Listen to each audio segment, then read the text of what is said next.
Je trouve qu'on n'a pas assez parlé de ça. Ces gens font la queue. Mais pourquoi font-ils la queue? Pour se faire scanner l'iris avec une machine comme celle-là.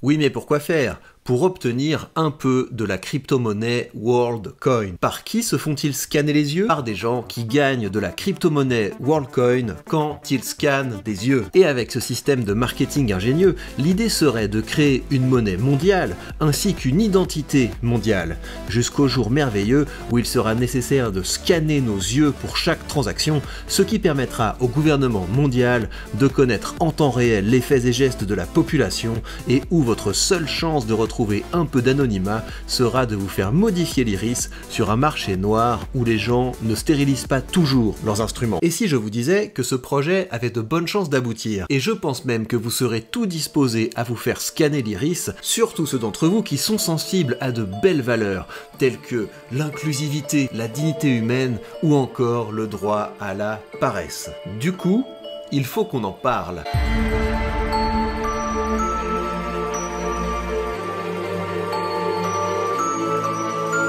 Le WorldCoin est un projet de crypto-monnaie développé par Tools for Humanity, une entreprise fondée en 2019, notamment par Sam Altman. Sam Altman, c'est le directeur général d'OpenAI, la maison mère de ChatGPT. Et ça vous place déjà le projet de WorldCoin dans le domaine du réalisable. Parce qu'il y a 2 ans, ChatGPT c'était encore de la science-fiction, aujourd'hui c'est notre quotidien. Mais quand même, avec le WorldCoin, on entre dans une autre dimension. L'objectif est de créer la monnaie de l'humanité, celle que tout le monde utilise partout pour tout, mais aussi de réinventer la preuve d'identité avec pour objectif de rendre obsolètes les passeports, les cartes d'identité, sans parler du fait que pour en arriver là, il faudra scanner des milliards d'iris. Et ce qui va nous intéresser, c'est de voir comment la rhétorique peut rendre un tel projet non seulement crédible, mais peut-être aussi désirable. La pierre angulaire de notre analyse, ça va être le concept de narratif. J'aurais pu parler de récit, mais je vais garder le concept de récit pour les œuvres de fiction littéraire, justement pour mieux distinguer la logique des 2 genres de discours. Un bon récit de fiction fait son travail s'il immerge le lecteur et lui fait vivre une belle expérience émotionnelle, intellectuelle et esthétique. Un bon narratif entrepreneurial fait son travail s'il persuade les investisseurs de mettre de l'argent dans le projet et amène le grand public à adopter un nouveau produit, un nouvel usage, de nouveaux comportements et à accepter de voir leur réalité changer de nature. Or, il se trouve que le WorldCoin a un bon narratif et je vais vous en donner les ingrédients.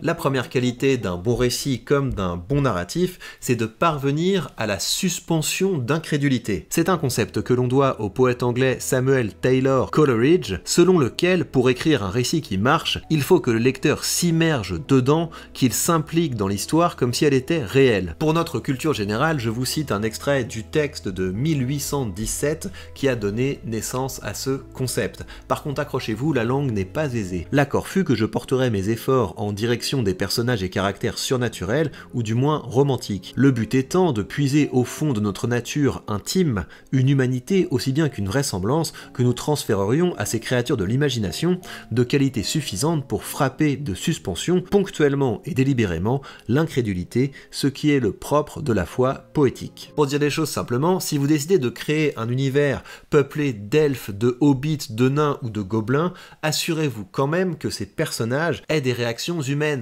de la peur, des désirs, de l'amour, de la haine, et assurez-vous également que l'univers que vous créez est cohérent, vous n'allez pas changer les règles en cours de route, de sorte que le lecteur accepte de s'y immerger sans friction. Maintenant, si on en vient au narratif d'un projet entrepreneurial révolutionnaire, vous allez suspendre l'incrédulité en inscrivant votre projet dans une continuité historique. Ce n'est pas de la science-fiction, ce projet s'inscrit dans la continuité logique de notre ligne du temps. En l'occurrence, on peut présenter le projet de WorldCoin comme l'évolution ultime de l'organisation humaine. Après les sociétés autoritaires, après les sociétés basées sur une démocratie représentative, le projet de WorldCoin permet d'envisager une société où les humains sont libres d'interagir et de décider sans représentant ou entité centrale. Parce que c'est bien ça la promesse du WorldCoin, permettre à l'humanité de pouvoir prouver son identité, donc de pouvoir acheter, vendre, échanger, voter, sans avoir besoin d'un passeport délivré par une institution centralisée. Le WorldCoin, c'est donc faire passer l'humanité limité à l'âge adulte, sans gouvernement au-dessus de la tête. Mais vous vous dites peut-être que vous n'avez rien demandé, vous pouvez très bien vivre sans WorldCoin, et c'est là qu'intervient le second ingrédient d'un bon narratif. Dans un récit classique, la quête démarre quand un événement vient perturber la situation initiale. Dans un narratif entrepreneurial, le héros, c'est votre public, et vous souhaitez qu'il se mette en quête de plus d'informations sur votre projet. Pour ce faire, vous devez lui faire prendre conscience que s'il reste là à ne rien faire, il court un grand danger. We believe that, and I think at this point it's fairly obvious, that in the coming years, 90+% of everything we interact with and see will be somewhat created or enhanced by AI. And that is a problem. Et ce qui tombe bien dans le projet du WorldCoin, c'est qu'ils ont eux-mêmes créé le problème qu'ils cherchent à résoudre. Je vous rappelle que Sam Altman est aussi derrière ChatGPT. Et à mesure que l'intelligence artificielle devient plus sophistiquée et omniprésente, elle crée un monde où la notion même de propriété devient floue. Des œuvres créées par des IA peuvent être indiscernables de celles produites par des humains, et les deepfakes peuvent mettre en scène n'importe qui disant ou faisant des choses qu'ils n'ont jamais dites ou faites. Pardon, je vous demande pardon. Dans ce contexte, WorldCoin offre une manière incontestable de prouver l'humanité derrière chaque interaction, chaque création, chaque transaction. Il suffit juste que vous vous fassiez scanner les yeux. Mais pourquoi? Parce que c'est inclusif. So when we set out to solve this problem of how do you figure out what is a real and unique person, we tried a bunch of different things that you can imagine, right? And at the end of the day, you realize that the only thing that is privacy preserving, inclusive, and honestly just actually secure is biometrics. Mais oui, tout le monde n'a pas la chance d'avoir un téléphone portable, une carte d'identité ou une preuve de domicile.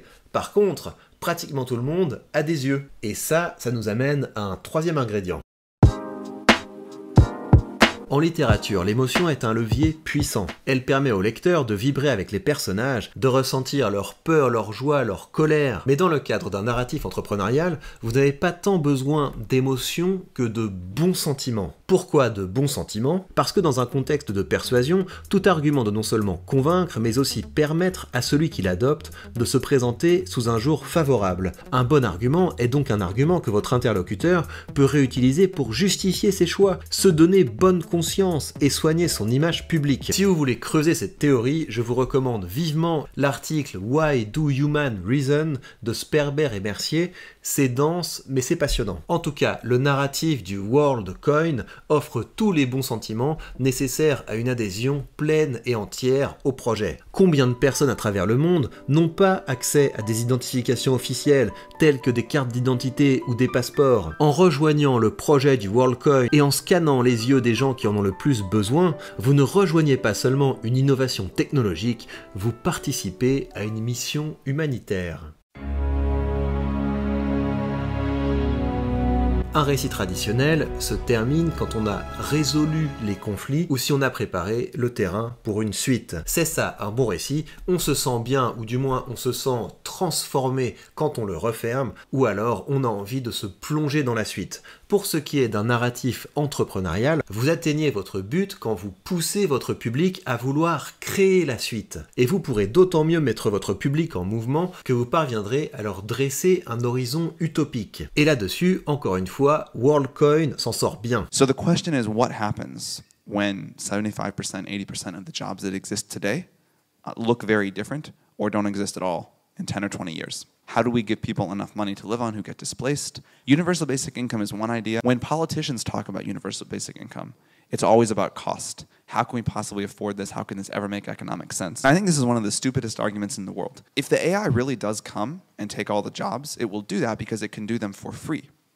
And so the cost of a really good quality of life will go down a huge amount. WorldCoin ne propose pas seulement un système d'identification par biométrie, ils envisagent un monde où cette technologie permettra d'instaurer un revenu universel. D'une part parce que la technologie blockchain permet des transactions rapides, sécurisées à faible coût, et cela rend la distribution d'un revenu universel minimum plus efficace et moins coûteuse comparée au système traditionnel de transfert de fonds, d'autant plus que l'identité numérique basée sur la biométrie annule les risques de fraude sociale. Mais surtout parce que l'on peut envisager de distribuer équitablement les bénéfices générés par l'intelligence artificielle et ainsi de compenser les pertes massives d'emplois qui surviendront nécessairement avec le déploiement de l'intelligence artificielle générale. Les robots travailleront pour nous dans un monde où le WorldCoin garantira un droit à la paresse universelle. Maintenant, rappelez-vous de notre point de départ. L'idée de WorldCoin pouvait sembler non seulement délirante, mais aussi dystopique. Et si elle vous paraît maintenant, si ce n'est plus souhaitable, du moins plus plausible, c'est grâce à son narratif.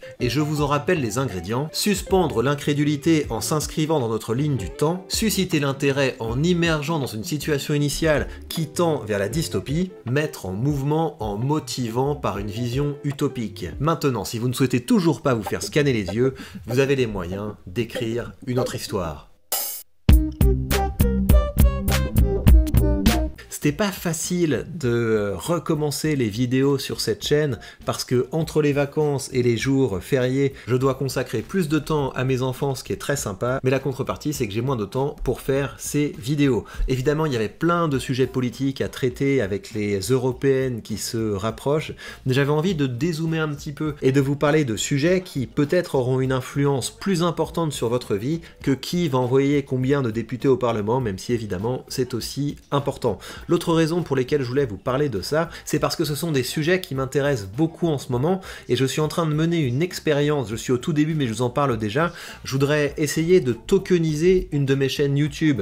On parle de la chaîne business et investissement et je suis en train de m'amuser beaucoup à essayer de rédiger des smart contracts. Je vous donne l'idée générale mais on est vraiment au tout début, mais pour que vous voyez un petit peu à quoi peut ressembler concrètement le web 3.0 permis par la blockchain et les crypto-monnaies. Donc imaginons que je mette une partie des revenus de la chaîne YouTube dont je parle sur un petit compte d'épargne sur une plateforme de finance décentralisée.